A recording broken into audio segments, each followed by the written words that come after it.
Ladies and gentlemen, it is our distinct privilege to hear from Srimati Nirmala Sitharaman, Honorable Minister for Finance and Corporate Affairs of India. Srimati Nirmala Sitharaman has been at the forefront of economic policy and reform in our country, and her leadership continues to guide us through challenging times. Please join me in welcoming Srimati Nirmala Sitharaman.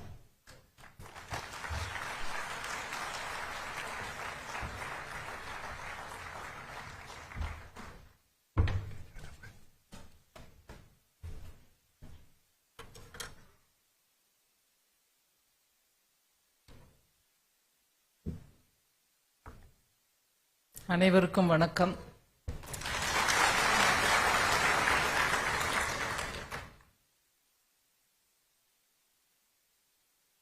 கொடிசியாவுடன் 2014 இருந்தே ஒரு விதமான தொடர்பு, அத வானதி அம்மா நல்லா எடுத்து சொன்னாங்க.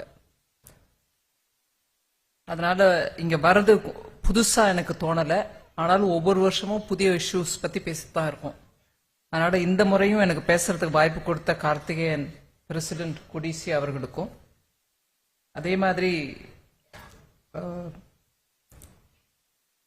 மேடையில் அமர்ந்திருக்கக்கூடிய SIMA representative SK Sundararaman, doctor SK Sundararaman, president of ICCIC Rajesh லூன், அதே மாதிரி லகு உத்யோக் பாரதியுடைய ஸ்டேட் பிரசிடென்ட் சிவகுமார் அவர்களும், chairman of CIA southern region doctor Nandini அவர்களுக்கும்,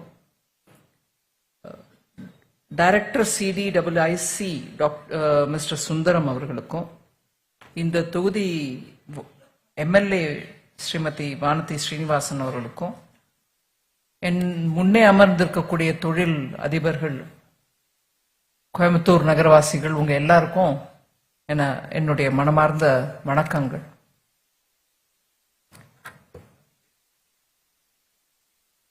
நம்ம ரிக்வெஸ்ட் பண்ணதுனால வந்தாங்க கவர்மெண்ட் அதிகாரிகள்.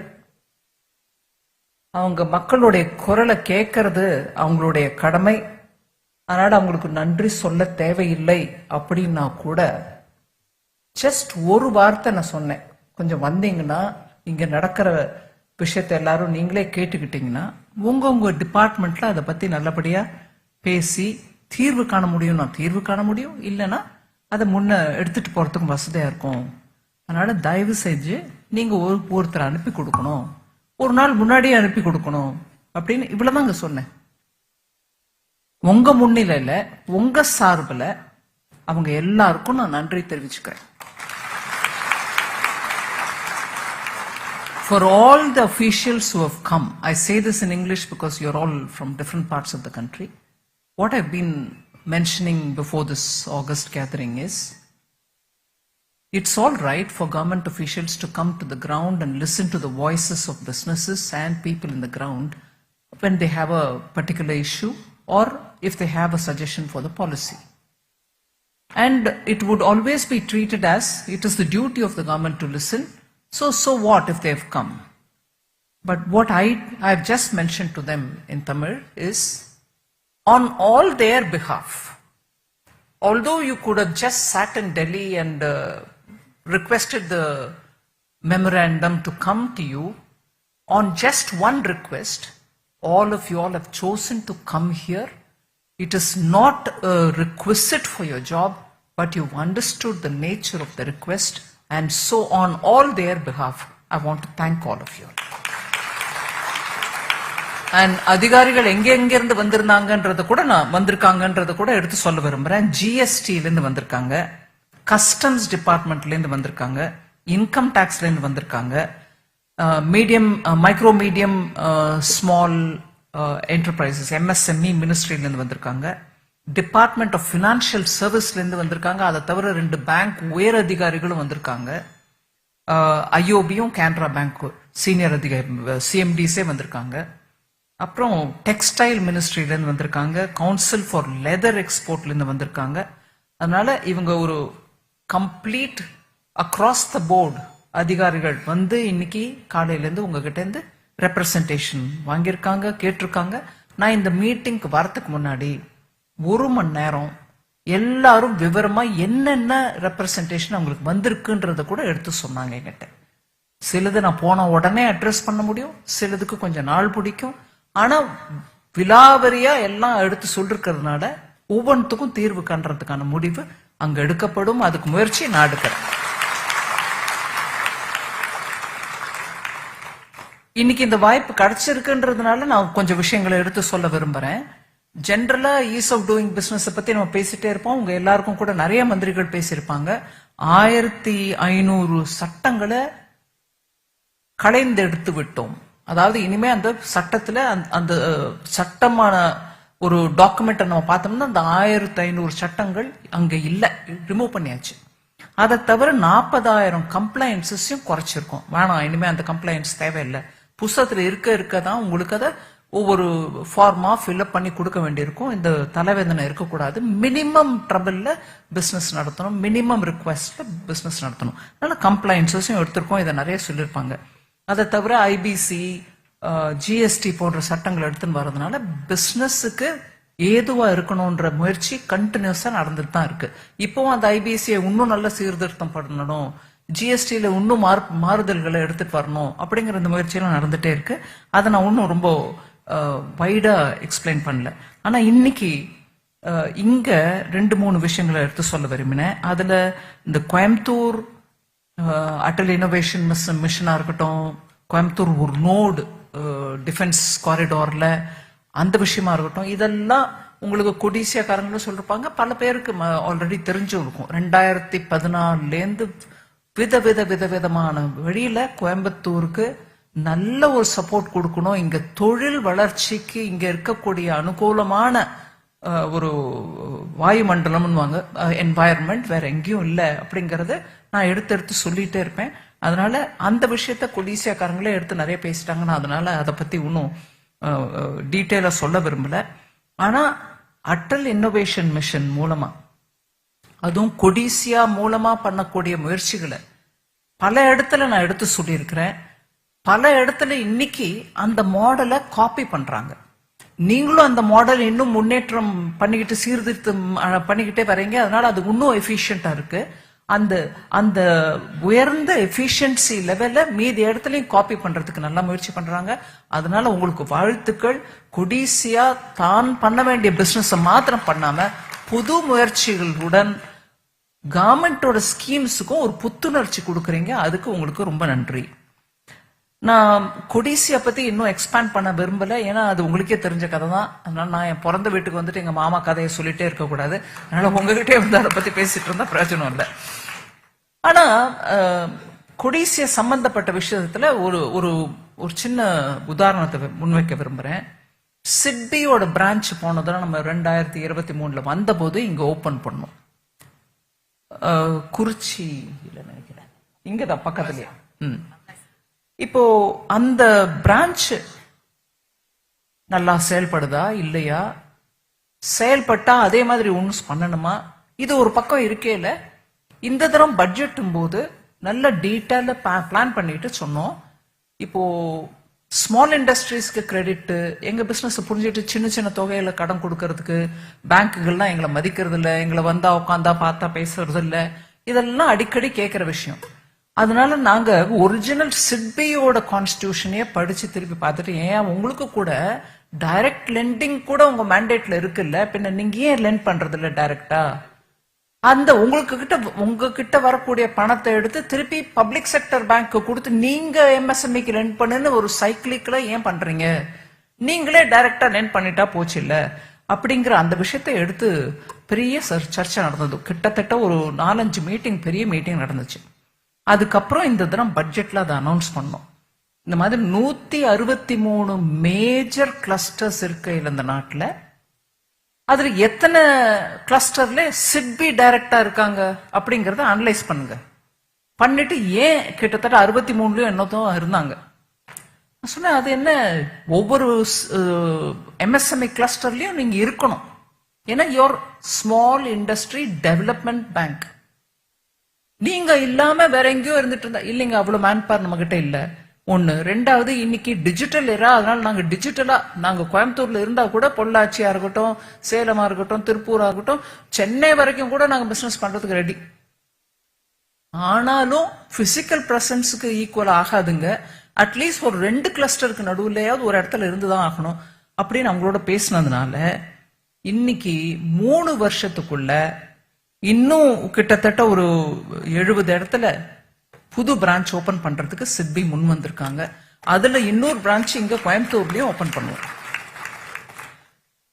இப்போ அக்டோபர் 23ல இருந்து பாத்தீங்கன்னா அந்த பிரான்ச் ஓபன் பண்ண டைம்ல இருந்து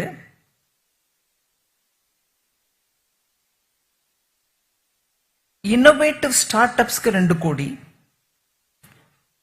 அதுல இந்த சீட் ஃபண்ட் அவங்களும் எக்ஸ்பிளைன் பண்ணாங்க 4.25 crores சப்போர்ட்டுக்கு இன்னும் கன்சிடரேஷன் இருந்துட்டு இருக்கு. அதை தவிர இந்த பிரான்ச் மூலமா 491 கோடி சாங்ஷன் ஆயிருக்கு 2024 பைனான்சியல் இயர்ல. அதாவது மார்ச் 24 இந்த வருஷம் மார்ச் 31 வரைக்கும் ஒரு வருஷத்துக்குள்ள, அதாவது ஆரம்பிச்சதே பிரான்ச் அக்டோபர் 23ல தான். சோ 6 மாசத்துக்குள்ள 491 கோடி ரூபாய் சாங்ஷன் பண்றாங்க. அதுல 314 கோடி டிஸ்பர்சல் ஆயிடுச்சு. அதை தவிர அவங்க மொத்தம் அவுட்ஸ்டாண்டிங், அதாவது வெளியில கடன் கொடுக்கப்பட்ட அமௌண்ட் பாத்தீங்கன்னா 516 கோடி. அந்த ஒரு பிரான்ச் 6 மாசத்துக்குள்ள இவ்வளவு பண்ணிருக்காங்க. அதனால சிட்பி மூலமா பிசினஸ் வளர்றதுக்கான வாய்ப்பு இன்னும் நிறைய இருக்கு. கோயம்புத்தூர்ல மாத்திரம் இல்ல, இன்னும் எல்லா ஊர்லயும் கூட. அதே மாதிரி இந்த 5 மாசத்துல, அதாவது ஏப்ரல் 1 2024 இருந்து ஆரம்பிச்சு இப்போ ஆகஸ்ட் 31 வரைக்கும் 156 கோடி சாங்ஷன் பண்ணிருக்காங்க. இந்த பிரான்ச் இங்க நம்ம அக்டோபர்ல ஓபன் பண்ணது. அவங்க 156 கோடி சாங்ஷன் பண்ணிருக்கிறதுல டிஸ்பர்ஸ்மெண்ட்ல 1 கோடி ஜாஸ்தியாவே டிஸ்பர்ஸ் பண்ணி 157 கோடி டிஸ்பர்சல் ஆயிருக்குது. மொத்தம் அவுட்ஸ்டாண்டிங்கா அவங்க லோன் கொடுத்த நம்பர் பார்த்தோம்னா 600 கோடி ரூபாயோ 628 கோடி இந்த ஒரு சிட்பி பிரான்ச்ல இருந்து கொடுக்கப்பட்டிருக்காது. அதனால இங்க பிரான்ச் ஓபன் பண்ணதுங்கிறது ஒரு நல்ல ஒரு முடிவு. அவங்க இன்னும் நல்ல தீவிரமா பிசினஸ் நடத்தணும், இன்னும் அவங்க பிசினஸ் வளர்ச்சி அடையணும்ன்றதுதான் என்னுடைய கோரிக்கை. இதுல திருப்பி திருப்பி நம்ம என்ன கேட்கிறோம், எம்எஸ்எம்இ நீங்க ஸ்மால் அண்ட் மீடியம் பத்தி பேசிட்டே போறீங்களே தவிர மைக்ரோக்கு கிடைக்கிறது இல்லை. இப்ப கூட சொன்னாங்க இந்த சிட்பி புது பிரான்ச் 30 மைக்ரோ யூனிட்ஸ்க்கு கொடுத்திருக்காங்க 103 கோடி. ஆகஸ்ட் 24 வரைக்கும் நான் கணக்கு சொல்றேன். சோ மைக்ரோ திருப்பி திருப்பி இனிமே நீங்க எனக்கு சால்ஜாப்பு சொன்னா நடக்காது. அங்க பிரான்ச் இருக்கு, மைக்ரோ கொடுக்கறாங்க, போங்க வாங்கிக்கங்க. மைக்ரோவை கண்டுக்கிறது இல்ல அப்படின்னு சொன்னா நானே இங்க வந்து உட்காந்துட்டு கேட்பேன் எத்தனை பேர் வந்தீங்கன்னு. தயவு பண்ணி பேங்க் அப்ரோச் பண்ணுங்க, சிட்பி அப்ரோச் பண்ணுங்க, வர வச்சுக்காங்க. இந்த தரம் பட்ஜெட் ஆக்சுவலா வானதியம்மா ரிக்வெஸ்ட் வரதும் ஒரே டைம்ல ஆச்சு. இன்னொன்னு இந்த தரம் பட்ஜெட்ல எம்எஸ்எம்இ கோசம் நிறைய விஷயம் சொல்லிருக்கோம். இதை எடுத்து சொல்றதுக்கோசம் நான் நாடு முழுவதும் இருக்கக்கூடிய எம்எஸ்எம்இ கிளஸ்டர்ஸ்க்கு போக விரும்பினேன். எம்எஸ்எம்இ மினிஸ்டரையும் ரிக்வெஸ்ட் பண்ணேன், ஐயா நீங்களும் வாங்க. அவரும் வந்தார் என்னோட. உதய்பூர் போனோம். உதய்பூர்ல மார்பிள் ஸ்டோன்ஸ் இருக்கு பாருங்க, நம்ம வீட்டுல நம்ம இப்போ வைக்கிறோம், பிசினஸ் ஹவுசஸ்ல போடுறாங்க. அந்த மார்பிள், நேச்சுரல் மார்பிள் அங்கதான் பெரிய கிளஸ்டர். மினிஸ்டர் வந்திருந்தாரு ஜிதன் ராம் மாஞ்சி அவர்கள். அங்க போய் அங்கல இருந்து தான் ஆரம்பிச்சது. பட்ஜெட்ல எம்எஸ்எம்இக்கு என்னெல்லாம் சொல்லிருக்கோன்றதை எடுத்து சொல்றதுக்கோசம் அந்த இடத்துல தான் ஃபர்ஸ்ட் ஆரம்பிச்சோம். இப்ப எல்லா கிளஸ்டருக்கும் போறோம். எதேச்சியா வானதியம்மா இங்க கேட்ட உடனே அந்த விஷயத்தையும் இங்க எடுத்து சொல்ல விரும்புறேன். பட்ஜெட்ல எம்எஸ்எம்இ பொறுத்த வரைக்கும் 7 விஷயங்களை உங்களுக்கு முன்வைக்க விரும்புறேன். Just point. Special credit guarantee corpus create பண்றோம். நீங்க எடுத்து சொன்னீங்க டிஸ்ட்ரெஸ் டைம், அதாவது SMA 1க்கு வர போற நிலைமை வந்துருச்சு. என்பிஏ ஆகக்கூடாது. ஆனா எங்களுக்கு 90 டே லிமிட் எங்களுக்கு ரொம்ப கடினமா இருக்கு. இதை நிறைய தடவை கேட்டிருக்கோம். ஆர்பிஐயோட உட்காந்து கலந்து ஆலோசனை பண்ண பிறகு அதுக்கு ஒரு செப்பரேட் ஃபண்ட் கிரியேட் பண்ணிருக்கோம். நீங்க ஸ்ட்ரெஸ்ல வந்த உடனே அந்த ஃபண்ட் மூலமா உங்களுக்கு அசிஸ்டன்ஸ் கிடைக்கும். அதனால உங்களுக்கு என்பிஏ ஆக வேண்டிய நிலைமை ஏற்படாது. அதுதான் ஃபர்ஸ்ட் ஸ்டெப். அதை நீங்க உபயோகிச்சுக்கணும். இப்படி ஒரு ஃபண்ட் வந்திருக்கா எங்களுக்கு தெரியாதுங்க, அது பாருங்க நான் என்பி ஆயிட்டேன் அப்படின்னு சொல்லாதீங்க, தயவு பண்ணி சொல்லாதீங்க. கொடிசியாவை நான் கைகூப்பி கேட்டுக்கிறது என்னன்னா, உங்க அசோசியேஷன்ல இருக்கக்கூடிய எல்லா மெம்பர்ஸ்க்கும் சொல்லணுங்க, எம்எஸ்எம்இ ஸ்ட்ரெஸ்ல வந்த உடனே அந்த 90 நாள் கிளாக் டிக் டிக் டிக்னு போயிட்டே இருக்கு, நம்மளுக்கு பிளட் பிரஷர் ஏறிடுது, நாங்க என்ன பண்ணுவோம்னு கேட்கறவங்களுக்கு அரசு இப்போ ஒரு ஸ்கீம் எடுத்துட்டு வந்திருக்கு. அதுக்கு ஃபண்டும் கிரியேட் பண்ணுது. நீங்க அந்த ஃபண்ட் மூலமா நீங்க ஸ்ட்ரெஸ்ல இருக்கும்போது உடனே ரிலீஃப் எடுத்துக்கிட்டீங்கன்னா நீங்க என்பிஏ ஆக மாட்டீங்க. ஆனா இதற்கான செய்தி எல்லாருக்கும் போய் சேரணும், இல்லைன்னா நீங்க யூஸ் பண்ண முடியாது. அது முதல் ஸ்டெப். 2, அதே மாதிரி நியூ கிரெடிட் கேரண்டி ஸ்கீம் ஒன்று ஆரம்பிச்சிருக்கோம். அது என்னதுக்கு? நார்மலா எம்எஸ்எம்இ என்ன சொல்லுவாங்க எங்கிட்ட, ஒர்க்கிங் கேபிட்டல் கிடைக்குதுங்க பேங்க் மூலமா, ஆனா எங்களுக்கு டேர்ம் லோன் கிடைக்கிறது இல்ல சொல்வீங்களா இல்லையா? புரியுதா? நான் தமிழ்ல தான் பேசுறேன். நான் தமிழ்ல தான் பேசுறேனா? புரியுதா? உணர்ச்சி இல்லாம இருக்கீங்களே, எனக்கு எப்படிங்க எம்எஸ்எம்இனா எனக்கு அப்படியே கொதிச்சுட்டு வருது, ஐயோ பாவம் ஏதோ பண்ணணும். உங்களுக்கு ஒண்ணுமே இல்ல, எல்லாம் பெரிய இண்டஸ்ட்ரீஸ் இருக்கீங்களா என்ன இங்க? இல்ல இல்லைங்களா? சோ செகண்ட் பாயிண்ட் பாருங்க, நான் சொல்றது கரெக்டா இல்லையா? டேர்ம் லோன் கிடைக்கிறது இல்ல பேங்க்ல இருந்து, ஒர்க்கிங் கேபிட்டல் கொடுத்துறாங்க. சோ நாங்க எப்படி தொழில் பண்ணுவோம்? பெரிய கம்பெனிக்காரங்களுக்கு எல்லாம் பிளான்ட் அண்ட் மெஷினரி வாங்குறதுக்கு கூட பணம் கொடுக்கறாங்க, எங்களுக்கு கொடுக்கறது இல்லைன்னு சொல்றது நீங்க தானே? ஆமாவா? கொஞ்சம் கெட்டியா சொல்லுங்க. சரி, சோ அதுக்கு இப்போ ஒரு கிரெடிட் கேரண்டி ஸ்கீம் மூலமாக டேர்ம் லோன் கொடுக்கணும், அதுவுமே கொலாட்ரல் இல்லாம. நீங்க கொலாட்ரல் பத்தி கவலைப்படாதீங்க. பிசினஸ் ஆரம்பிக்கிறீங்க, ஒர்க்கிங் கேபிட்டல் கிடைக்குதா, எனக்கு டேர்ம் லோன் கிடைக்கலங்கிறீங்களா, நாங்க கேரண்டி கொடுக்கறோம், போய் டேர்ம் லோன் வாங்கிக்கங்க. பரவாயில்லையமா? டைம் ஜாஸ்தி ஆயிடுச்சுன்னா சொல்லுங்க, நிறுத்திடுறேன்.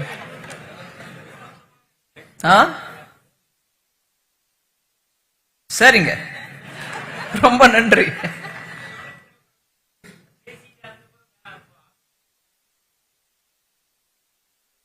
சொல்ல மாட்டாங்க, நான் பின்னாடி போயிட்டே இருப்பேன், கவலைப்படாங்க. இசிஜிஎல்எஸ் எப்படி நடந்துச்சுங்க? இல்ல, இசிஜிஎல்எஸ் எப்படி நடந்துச்சு? ஒத்தர விடாம பின் தொடர்ந்து வேணுங்களா எடுத்துக்காங்கன்னு சொன்னவங்க யாருங்க? அதே அதிகாரிங்க தான். அவங்கள தப்பா நினைக்காதீங்க. நாங்க பின்ன அவங்கள குத்திட்டே இருந்தோம்னா அவங்களும் பண்ணிட்டே இருப்பாங்க. நீங்க மாத்திரம் இனிமே சால்ஜாப்பு சொல்றதுக்கு இடம் இல்லை. நான் பப்ளிக்கா இங்க தமிழ்லயே சொல்றேன். இதுக்கப்புறம் எனக்கு எங்களுக்கு இன்ஃபர்மேஷன் இல்லைன்னு சொன்னா ஒத்துக்க மாட்டேன். 3வது,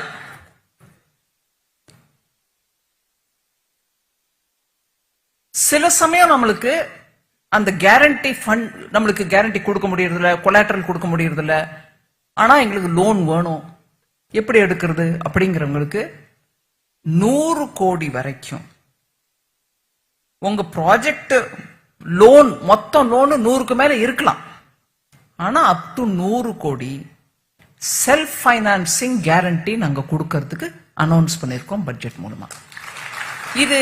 இது என்னங்க புதுசா போட்டிருக்கீங்க? எம்எஸ்எம்இ மூலமா நிறைய டிஸ்கஷன் ஆன பிறகு நிறைய பேர் சொன்னாங்க, நீங்க எங்களுக்கு கொடுங்க அந்த கேரண்டி, நாங்க எடுத்துக்கிறோம், ஆனா நீங்க கேரண்டி கொடுக்கலன்னா பேங்க் மூவ் ஆக மாட்டாங்க அப்படின்னதுக்கு 100 கோடி வரைக்கும் செல்ஃப் பைனான்சிங் கேரண்டி ஃபண்ட் ஏற்படுத்தி இருக்கிறோம். அது 3வது பாயிண்ட். 4வது, ஐயா கூட சொன்னார் பேசும்போது, எல்லா பேங்க்குக்கும் ஒரு இன்ஸ்ட்ரக்ஷன் கொடுக்கப்பட்டிருக்கு. என்ன? இப்ப வரைக்கும் எல்லாரும் என்ன சொன்னீங்க? எம்எஸ்எம்இ நீங்க இதுக்கு எஸ் ஆர் நோன்னு சத்தமா சொல்லணும், இல்லைன்னா நான் பேச்ச நிறுத்திடுறேன். எங்களுக்கு கிரெடிட் அசஸ்மெண்ட் பண்றது வெளி ஆட்கள் மூலமா பண்றாங்க. அவங்க சில சமயம் வெளி மாநிலங்கள்ல இருந்து வர்றதுனால இங்க எங்களுடைய சிச்சுவேஷனை புரிஞ்சுக்கிறது இல்ல, நாங்க என்ன மாதிரி தொழில் பண்ணிருக்கோம்ன்றது அவங்களுக்கு விவரமா புரியறது இல்ல. அதனால பேங்க்காரங்க அந்த கிரெடிட் அசஸ்மெண்ட், வெளிக்காரங்க பண்ற கிரெடிட் அசஸ்மெண்ட்டை நம்பிக்கிட்டு எங்களுக்கு கொடுக்க வேண்டிய சரியான பணத்தை கொடுக்கறது இல்ல. அதே பழங்காலத்துல பேங்க்ல இருந்த அதிகாரிகள் எங்களோட டெய்லி பேசிஸ், இல்ல கல்யாணத்துல எங்கேயாவது ஒரு இடத்துக்கு போனா அவங்க சந்திப்பாங்க, அந்த சொசைட்டி புரிஞ்சவங்க அங்க அப்பாயிண்ட் பண்ணப்பட்டவங்க. அவங்க அதனால கிரெடிட் அசஸ்மெண்ட் பண்றதுக்கு அவங்களுக்கு சொந்தமா ஒரு இன்ஃபர்மேஷன் பேஸ் இருந்துச்சு. இல்லைங்க இந்த நல்ல கஸ்டமருங்க, இவர் கொஞ்சம் சுமாரா தான் இருக்காரு, கஷ்டத்துல இருக்காருங்க, ஆனா நம்பிக்கையான ஆளு, அவருக்கு கொடுக்க முடியும் அப்படின்னு அந்த எலிமெண்ட் ஆஃப் சப்ஜெக்டிவ் அசஸ்மெண்ட் இருந்துச்சு.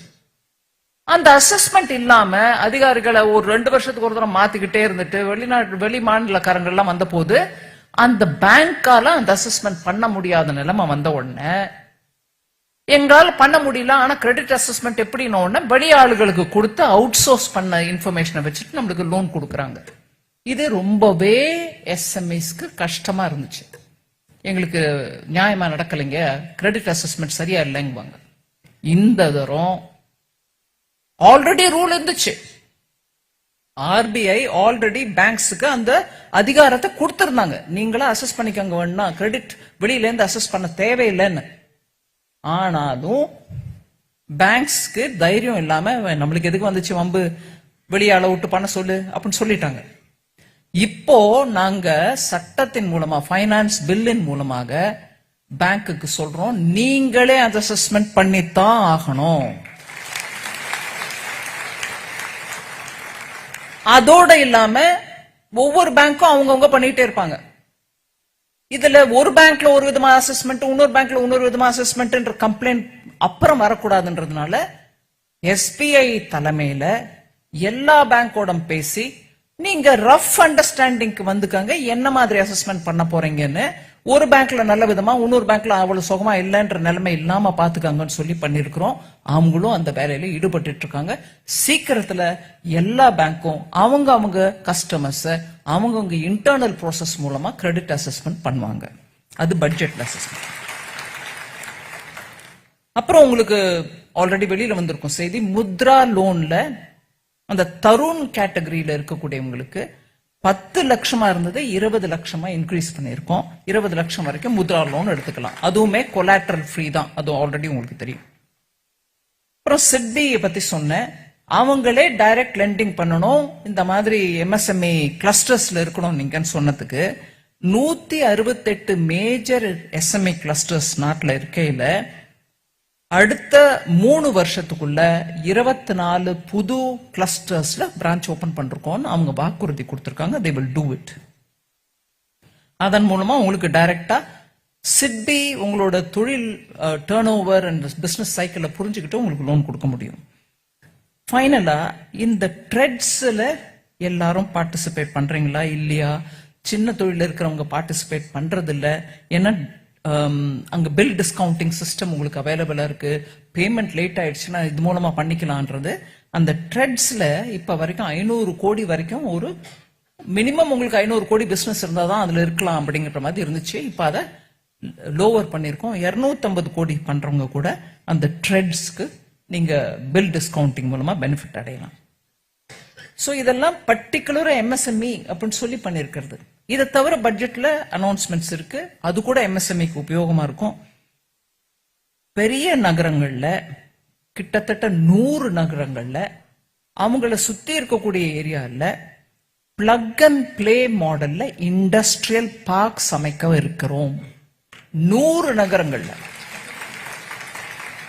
சோ அந்த பிளக் அண்ட் பிளே மாடல்ல நீங்க நம்ம கிரியேட் பண்ணி கொடுத்துட்டா எம்எஸ்எம்இ போய் டைரக்டா அங்க செட்டப் பண்ணிக்கிட்டா உங்களுக்கு இந்த லைசன்ஸ் கோசம், அந்த பெர்மிட் கோசம், இந்த நோட்டிபிகேஷன் கோசம் அப்படின்னு சுத்தவே வேண்டாம். எல்லாம் ரெடியா இருக்கும். நீங்க வந்து உங்க பிசினஸ் செட்டப் பண்ண வேண்டியதான். அந்த மாதிரி 100 நகரங்கள்ல செட்டப் பண்றதுக்கு பட்ஜெட்ல கொடுத்திருக்கு. அதை தவிர இ காமர்ஸ் எக்ஸ்போர்ட் ஹப்ஸையும் நாங்க அனௌன்ஸ் பண்றோம் பப்ளிக் பிரைவேட் பார்ட்னர்ஷிப் மூலமா. இதன் மூலமா எக்ஸ்போர்ட் ரிலேட்டட் சர்வீசஸ் எல்லாம் உங்களுக்கு அந்த ஹப் மூலமா கிடைக்கிறதுக்கு வாய்ப்பு இருக்கு. அண்ட் ஃபைனலி வெங்காயத்தை பத்தி நம்ம அம்மா எம்எல்ஏ பேசினாங்க. இது பிரிசர்வேஷன் ஒரு பெரிய ப்ராப்ளம். இந்த மாதிரி சீக்கிரத்துல அழிஞ்சு போகக்கூடிய கெடக்கூடிய பழங்களோ காய்கறிகளோ சரியான பிரிசர்வேஷன் இல்லாதனால விவசாயிகளுக்கு சரியான விலை கிடைக்கிறது இல்லை. அதை ஸ்டோர் பண்றதுக்கான பழங்காலத்துல நம்ம காத்தாட உணர்த்தி வச்சாலே போதும், அதை வச்சுட்டே நடத்திட்டு இருந்தோம். இன்னைக்கு லார்ஜ் ஸ்கேல்ல காத்தாட உணர்த்துறதுக்கு அவங்க கிட்ட இடம் இருக்கா, அதை நடத்துறதுக்கு அவங்களால முடியுமா அப்படிங்கிற அந்த பிரச்சனை வந்தபோது தான் இப்போ கவர்மெண்ட் மூலமா நாங்க 100 food quality and safety testing labs establish பண்ண போறோம் NABL ஸ்டாண்டர்ட்ஸ்ல. அதை தவிர 50 multi product food இரேடியேஷன் units setup பண்றதுக்கு MSME செக்டர் மூலமா பண்ண போறோம். அதனால நீங்க யார் வேணாலும் நான் இந்த ப்ராடக்ட் பண்றேன் இல்ல அந்த ப்ராடக்ட் பண்றேன் இல்ல 5 ப்ராடக்ட் சேர்த்து பண்றேங்க, ஆனா இர்ரேடியேஷன் ஃபெசிலிட்டி எனக்கும் கிடைக்கணும், அதை வச்சுட்டு நான் ப்ரிசர்வ் பண்ணிட்டு மார்க்கெட்ல நிலவரம் நல்லா இருக்கும்போது வித்து ஆதாயம் சம்பாதிச்சுக்கலாம், விவசாயிகளுக்கும் நல்ல ரேட் கிடைக்கலான்ற அந்த எண்ணத்தோட 50 multi product irradiation food irradiation centres MSME மூலமா நடத்துறதுக்கான அனௌன்ஸ்மெண்ட் கூட பட்ஜெட்ல வந்திருக்கு. இது தவிர ஸ்கில் டெவலப்மெண்ட் பத்தி நான் நிறைய பட்ஜெட் மூலமா நீங்க பார்த்திருப்பீங்க. கிட்டத்தட்ட 5 ஸ்கீம்ஸ் மேஜர் ஸ்கீம் எடுத்துட்டு வந்திருக்கோம். இதுக்கு நான் கொடிஷியால இதை பத்தி பேச வேண்டிய தேவை இருக்கு. ஏன்னா கொடிஷியால தான் நீங்க ஆரம்பிச்சீங்க. அது இண்டஸ்ட்ரி பார்ட்டிசிபேஷனோட ஸ்கில் டெவலப்மெண்ட் நம்ம பண்ணிட்டா 100 பேர் நாங்க ரெக்ரூட் பண்றோம். அதாவது எங்க மெம்பர்ஸ்க்கு 100 பேர் தேவை அப்படின்னா நாங்க 300 பேருக்கு வேணா நாங்க ட்ரைனிங் எங்க கொடிசியா மூலம் கொடுக்கறோங்க. 100 பேரை நாங்க எடுத்துக்கிறோம், மீதி 200 பேர் மார்க்கெட்ல யார் வேணாலும் எடுத்துக்கிட்டோம். அப்படிங்கிற மாதிரி இண்டஸ்ட்ரி பார்ட்டிசிபேஷனோட நீங்க ட்ரைனிங் கொடுக்கறது ஒரு பெரிய ஒரு உதாரணமா நான் எல்லா இடத்துலயும் கோட் பண்ணேன். அதனால இப்ப நம்ம இந்த ஸ்கீம்ல கவர்மெண்ட்ல 5 விதமான எம்ப்ளாய்மெண்ட் இன்டர்ன்ஷிப் ஸ்கில்லிங் ப்ரோக்ராம் எடுத்துட்டு வந்திருக்கோம். அதுல ஃபர்ஸ்ட் டைம் வேலைக்கு வரவங்களுக்கு முதல் தொகையாக 6000 ரூபாய் நீங்க ஒரு ரூம் எடுத்து வாடகைக்கு இருந்துகிட்டு பண்ணணும்ன்றதுனால 6000 ரூபாய் முதல் முறையாக வேலை தேடுபவர்களுக்கு. ஒரு இடத்துல வேலையில அமர்றாங்க, அவங்களுக்கு 6000 rupees ஒரு முறை. அதை தவிர 5000 ரூபாய் அவங்களுக்கு மாசாந்திரம், அவர் என்ன சம்பளத்துல சேர்ந்தாலும் 5000 ரூபாய். இப்படியாக பிளஸ் புதுசா சேர்றவங்க ஃபர்ஸ்ட் டைமரா இல்லாட்டியும் கூட அடிஷனல் ஒர்க்குக்கு வரவங்களுக்கு கூட அவங்க எம்ப்ளாயிக்கும் சரி இவங்களுக்கும் எம்ப்ளாயருக்கும் சரி இவங்களுக்கும் சரி EPFO பேமெண்ட்ல கவர்மெண்ட் பணம் கொடுக்கும். அதோட 4 வருஷத்துக்கு கொடுக்கறதுக்கு நாங்க வாக்குறுதி கொடுத்திருக்கோம். நீங்க அந்த ஆளை 4 வருஷத்துக்கு வச்சுக்கோங்க, ஒவ்வொரு வருஷமும் அதுல EPFO வாங்கிக்கோங்க. 3வது ஸ்கீம், உங்ககிட்ட இருக்கிறவங்களை தவிர இன்னும் அடிஷனல் எடுத்துக்கோங்க. அவங்களுக்கு என்ன சேலரி நீங்க கொடுத்தாலும் சரி, 1 லட்சம் வரைக்கும், 20,000 தான் 30,000 தான் இல்ல, 1 லட்சம் வரைக்கும் கொடுக்கறதுக்கு இருக்கீங்க. நாங்க மாசம் 3000 ரூபாய் கொடுக்கறோம். அதுவும் 2 வருஷத்துக்கு கொடுக்கறோம். அந்த அடிஷனல் எம்ப்ளாய்மெண்ட் நீங்க எடுத்துக்கிறதுக்கு இருக்கும்போது அந்த அடிஷனல் எம்ப்ளாயியா நீங்க எடுத்துக்கிறவங்களுக்கு மாசம் 3000 ரூபாய் நாங்க கான்ட்ரிபியூஷன் கொடுக்கறோம். இதை தவிர ஸ்கில்லிங்க்கு அந்தந்த மாநில அரசோட பேச்சுவார்த்தை நடத்தி ITIs எல்லாத்துக்கும் ஒரு 5 வருஷத்துக்குள்ள ஒரு 1000 ITIஸ்க்கு நல்லா அப்கிரேட் பண்ணி அவங்க கிட்ட இருக்கக்கூடிய கருவிகள் சாதனங்கள் எல்லாம் கூட நல்ல விதமான ட்ரைனிங் உபயோகப்படுத்துறதுக்கு ஹப் அண்ட் ஸ்போக் மாடல் மூலமாக ஸ்கில்லிங் சென்டர்ஸா மாத்துறதுக்கு, அதுலயுமே பர்டிகுலர்லி இண்டஸ்ட்ரியல் ரெவல்யூஷன் 4.0 மனசுல வச்சுட்டு அங்க artificial intelligence, datas analysis, IoT இது எல்லாத்துக்கும் கூட இளைஞர்களுக்கு ட்ரைனிங் கொடுக்கறதுக்கான ஒரு ஸ்கீம். இதுல ஸ்டேட் கவர்மெண்டோட ITIs நாங்க புதுப்பிச்சு கொடுக்கறோம், அதுல வேணுங்கிற இன்வெஸ்ட்மெண்ட் பண்றோம்ன்ற ஒரு ஸ்கீம் கூட பட்ஜெட்ல அனௌன்ஸ் ஆயிருக்கு. அதை தவிர இன்டர்ன்ஷிப் ஸ்கீம், நாட்டில் இருக்கக்கூட 500 டாப் கம்பெனிகள்ல ஒரு வருஷத்துக்கு இன்டர்ன்ஷிப் சேர்த்துக்கிறதுக்கு 1 கோடி இளைஞர்களுக்கு வாய்ப்பு கொடுக்கிறோம். 5 வருஷத்துல 1 கோடி இளைஞர்களுக்கு இன்டர்ன்ஷிப் மூலமாக 12 மாசத்துக்கு உங்களுக்கு அந்த இன்டர்ன்ஷிப் பெனிஃபிட் கிடைக்கும். அதுலயும் அந்த 6000 ரூபாய் அவங்க ஃபர்ஸ்ட் டைம் வரவங்களுக்கு மாசாந்திரம் 5000 ரூபாய் நம்ம கொடுக்கிறோம். அந்த கம்பெனி அவங்க CSR மூலமாக அங்க ஒரு மாஸ்டர் ட்ரெயினரை வச்சுட்டு அவங்களுக்கு ஷாப் ஃப்ளோர்ல எப்படி என்ன பண்ணணும்ன்றதை எடுத்து சொல்ல முடியும். ஸோ உங்களுக்கு லாங் அண்ட் ஷார்ட் பட்ஜெட்ல இந்த தரம் இளைஞர்களை ட்ரைனிங் கொடுக்கறதும் MSMEக்கு நல்ல விதமா ஓபன் அப் பண்ணி எல்லா விதத்திலையும் கிரெடிட் கிடைக்கணும்ன்றதுனால ஈஸியா நாங்களே கேரண்டி கொடுத்து லோன் ஃபெசிலிட்டி ஏற்பாடு பண்றதும் பண்ணிருக்கிறோம். இதை தவிர இப்ப இருக்கக்கூடிய ஸ்கீம்ஸ்ல கோயம்புத்தூருக்கு எவ்வளவு கிடைச்சிருக்குன்றத ஒரு லிஸ்ட் குவிக்கா படிச்சிடறேன், சோ தட் உங்களுக்கு நிறைய டைம் எடுக்காம. முத்ரா யோஜனா உங்களுக்கு தெரியும், இப்போ அந்த அமௌண்ட்டை கூட இன்க்ரீஸ் பண்ணிருக்கோம்னு சொல்லிருக்கேன். ஆல் இண்டியால 49 கோடி, கிட்டத்தட்ட 50 கோடி, 49.5 crore முத்ரா லோன் அக்கவுண்ட் இருக்கு. அதுல தமிழ்நாட்டில் 5.6 கோடி மக்களுக்கு அந்த முத்ரா அக்கவுண்ட்ஸ் இருக்கு. கோயம்புத்தூர்ல மாத்திரம் 20 லட்சம் பேருக்கு முத்ரா லோன், 13,180 கோடி ரூபாய் கிடைச்சிருக்கு அவங்களுக்கு லோன். விஸ்வகர்மா இது நிறைய 2 கோடி அப்ளிகேஷன் வந்திருக்கு இப்ப வரைக்கும். இதுல இன்னும் ப்ராசஸ் நடந்துட்டு இருக்கு. 13.15 lakh people have benefited. Coimbatore exact number என் கையில ரெடியா இல்லை. உத்யம் ரெஜிஸ்ட்ரேஷன் போர்ட்டலை பத்தி பேசினாங்க. அதுல all India 4.79 crore registered MSME இருக்காங்க. They are largely micro enterprises. அந்த மைக்ரோ என்டர்பிரைசஸ்ல கிட்டத்தட்ட 20 கோடி பேருக்கு வேலை வாய்ப்பு இருக்கு. உத்யம் போர்ட்டல்ல இருக்கிறவங்க தமிழ்நாட்டில இருந்து 29 லட்சம் பேர் MSME இந்த உத்யம் போர்ட்டல்ல ரெஜிஸ்டர். 29.45 lakh. இதன் மூலமா உங்களுக்கு வேணுங்கப்பட்ட யாரு கிடைக்கணும், எங்களுக்கு வேலைக்கு நல்ல குவாலிஃபைடா இருக்கிறவங்க கிடைக்குவாங்களான்னு இந்த உத்யம் போர்ட்டல் உங்களுக்கு ஹெல்ப் பண்ணுது, சரியான ஆளை ரெக்ரூட் பண்றதுக்கு. Prime ministers employment generation programme ரொம்ப இன்ட்ரெஸ்டிங். இது பாருங்க, கிரெடிட் லிங்க்ட் சப்சிடி இனிஷியேட்டிவ். இதன் மூலமா எம்ப்ளாய்மெண்ட் கிரியேட் பண்றாங்க. அது மைக்ரோ என்டர்பிரைசஸ்க்கு நான் ஃபார்ம் செக்டர்ல அப்ளை ஆகுது. மார்ஜின் மணி கொடுக்கறாங்க எல்லா பெனிஃபிஷியரிஸ்க்கும். சோ நீங்க போய் பேங்க் மூலமா லோன் எடுத்துக்கிட்டு ஒரு சின்ன என்டர்பிரைஸ் ஆரம்பிக்கலாம்.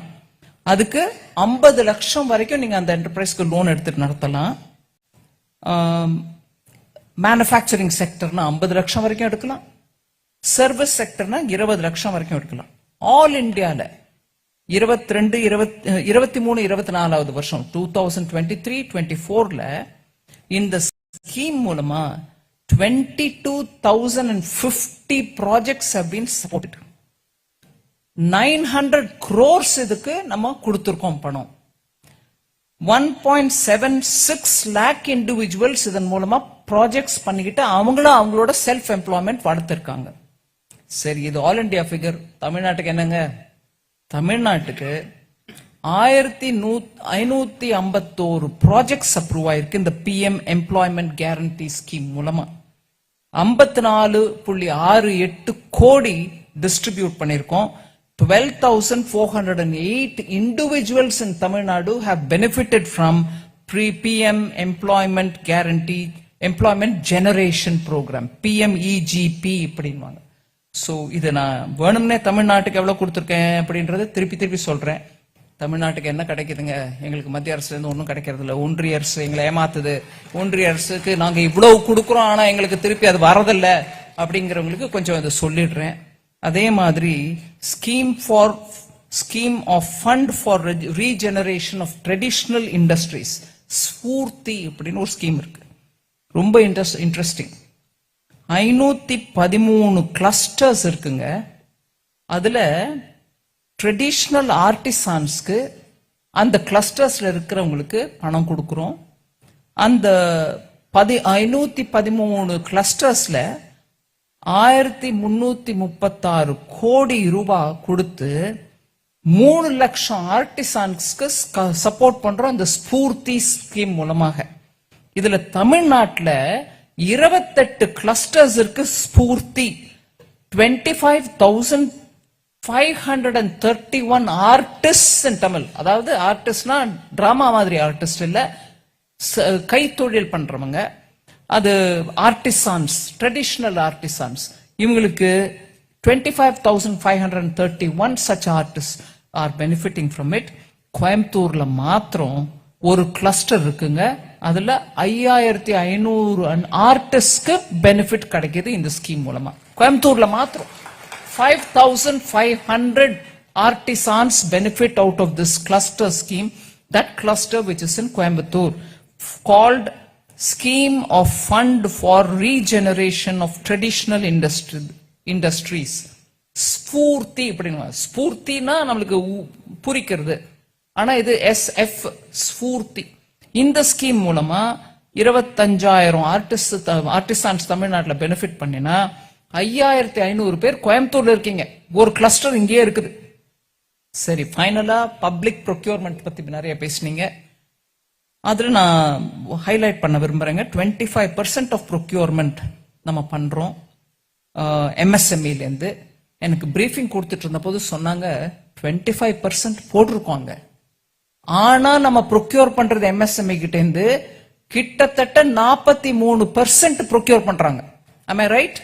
While briefing, I was told the limit is 25%, but the procurement actual is reaching about 42%. MSME கிட்ட இருந்து procurement வரலைங்க, கிடைக்கிறது இல்லைங்க, எங்களை procure பண்றது இல்லைங்கன்னு சும்மா பேப்பர்ல போடுறீங்கன்னு சொல்லாதீங்க. இந்த 43% யாருங்க பின்ன? 25% தான் போட்டிருக்கோம் நம்பர். நாங்க நிறுத்திருக்கலாங்க. 25% target stop it we obtained from 25 இல்ல. 25% டார்கெட் கொடுத்து 43% ப்ரொக்யூர் பண்றாங்க. அது என்னுடைய கோரிக்கை உங்க முன்னாடி வைக்கிறேன். 43 நிக்க கூடாதுங்க. 75% நீங்களே போங்க. யார் தடுக்கிறா அவங்கள? உங்ககிட்ட குவாலிட்டி இருக்கிறதுனால அவங்க ப்ரொக்யூர் பண்றாங்க. 25 நீங்க 35 மாத்தி கொடுங்கன்னு கேட்கறதுக்கு பதிலா 25 போட்டுட்டு நீங்க 43 ப்ரொக்யூர் பண்றீங்க. நாங்க 75 கொடுக்கறோம் எடுத்துக்கோங்கன்னு சொல்லுங்க. அது உங்களோட சக்தி, அது உங்களுடைய பலம். அந்த ரேட்டை மாத்தி கொடுத்துட்டு அவங்க அப்புறம் இல்லைங்க யாரும் வரலன்னு சொன்னா மாத்திரம் பிரயோஜனம் இருக்காது. உங்ககிட்ட இருக்கு அந்த பலம், அதை நீங்க உபயோகிக்கணும். சோ இந்த விவாத் சே விஸ்வாச பத்தி நிறைய சொன்னீங்க, சமாதான் போர்ட்டல் பத்தி சொன்னீங்க. அத அந்த விஷயத்தெல்லாம் எடுத்துட்டு போய் நான் டெல்லியில எல்லாரோடையும் உட்காந்து பேசுறேன். ஒரே ஒரு விஷயம், தமிழ்நாடுன்னா டெக்ஸ்டைல்ஸ் இல்லைங்களா?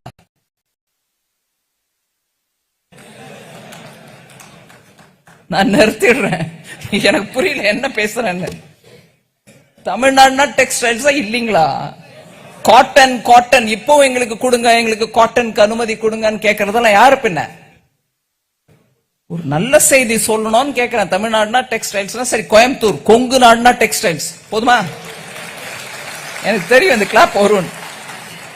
கொங்கு நாடுனா டெக்ஸ்டைல்ஸ்னா தான் கிளாப் பண்ணுவீங்க. என்ன ஆயிடுச்சுங்க தமிழ்நாடு? நான் மதுரைக்காரி, நான் உங்க முன்னாடி நின்று பேசிட்டு இருக்கேன். மத்திய அரசின் மூலமாக தமிழ்நாட்டுக்கு இந்த மித்ரா பார்க் கொடுத்தாங்க. 7 இடத்துல கொடுத்திருக்காங்க பாரத தேசம் முழுக்கத்திலே. அதுல தமிழ்நாட்டுல விருதுநகருக்கு கொடுத்தாங்க. இப்ப பிரீஃப் பண்ணிட்டு இருக்கும் போது கூட அதிகாரிகள் எங்கிட்ட கொடுத்த நம்பர் உங்களுக்கு சொல்றேன். நல்ல சந்தோஷமான விஷயம். அந்த பார்க் செட்டப் பண்ண பிறகு அந்த கம்பெனி ஒண்ணு நடத்தும் அந்த பார்க்க. அத பிப்ரவரி மாசம் 20ஆம் தேதி இந்த வருஷம் அந்த கம்பெனியும் செட்டப் ஆயிடுச்சு, இன்கார்பரேட் ஆயிடுச்சு. அதுக்கப்புறம் அந்த ப்ராஜெக்ட் மேனேஜ்மெண்ட் ஏஜென்சி மூலமா நிறைய ஒர்க் நடந்துட்டு இருக்கு. தமிழ்நாடு தன்னுடைய ஷேர், தமிழ்நாடு அரசு தன்னுடைய ஷேர் 5.10 crores, 5 கோடியே 10 லட்சம் டெபாசிட் பண்ணிட்டாங்க. அதை தவிர மத்திய அரசு தன்னுடைய பங்கையும் கொடுத்துட்டு இருக்கு. இந்த பார்க்கோட லே அவுட் எல்லாம் கூட நல்லா செட்டப் பண்ணிருக்கிறாங்க. NH-44 மேல இருக்குது சைட், நேஷனல் ஹைவே மேல இருக்கு சைட். இதை தவிர எலக்ட்ரிசிட்டி கனெக்ஷன் எல்லாம் கூட, என்வாயர்மெண்ட் கிளியரன்ஸ் கூட வந்துருச்சுங்க, போன வருஷமே வந்துருச்சு. 11 MOU சைன் பண்ணிட்டாங்க, இன்வெஸ்டர்ஸ் வந்திருக்காங்க. 1231 கோடி ரூபாய் ஆல்ரெடி டோட்டல் இன்வெஸ்ட்மெண்ட் வருது, அதுக்கு வந்துருச்சு, MOU சைன் பண்ணிட்டாங்க. 6315 வேலை வாய்ப்புகள் உருவாயிருக்கின்றன. ஜாப்ஸ் புதுசா உங்களுக்கு 6315 ஜாப்ஸ் கிரியேட் ஆயிருக்கு. 2028க்குள்ள 1 லட்சம் வேலை வாய்ப்புகள் அங்கிருந்தே கிடைக்கும்ன்றது அனௌன்ஸ்மெண்ட். இது எல்லாம் சரியான சமயத்துக்கு நடந்துட்டு இருக்கு. கோயம்புத்தூர்காரங்களும் அந்த விருதுநகர் அங்கங்க தென் தமிழ்நாட்டுக்கு போவோன்றது இல்லாம உங்களுடைய டெக்ஸ்டைல் எக்ஸ்பர்டீஸை தயவு பண்ணி எடுத்து சொல்லணும். அந்த மெகா இண்டஸ்ட்ரியல் பார்க் நம்மளுக்கு பெரிய அட்வான்டேஜ் தமிழ்நாட்டுக்கு. மத்திய அரசின் மூலமா இப்பேற்பட்ட ஒரு திட்டம் இங்க வந்து அது நல்லா முன்னேறிட்டு இருக்கு. ஜஸ்ட் அஸ் இங்க defence industrial corridor Coimbatore node நல்ல டெவலப் ஆயிட்டு இருக்கீங்க. அந்த பேச வச்சுக்கிட்டு நம்ம தொழில் வளர்ச்சிக்கு எவ்வளவு முயற்சி எடுக்கணும். இன்னைக்கு வந்திருக்கக்கூடிய அதிகாரிகள் எல்லாரும் உங்ககிட்ட இந்த மனுக்களை வாங்கிட்டு இருக்காங்க. டெல்லியில போய் அதை பரிசீலனை பண்ணி எத்தனை எங்களால துரிதமா அதுல நடவடிக்கை எடுக்க முடியுமோ எடுக்கிறதுக்கான வாக்குறுதியை நான் உங்களுக்கு கொடுக்கறேன். ரொம்ப நன்றி.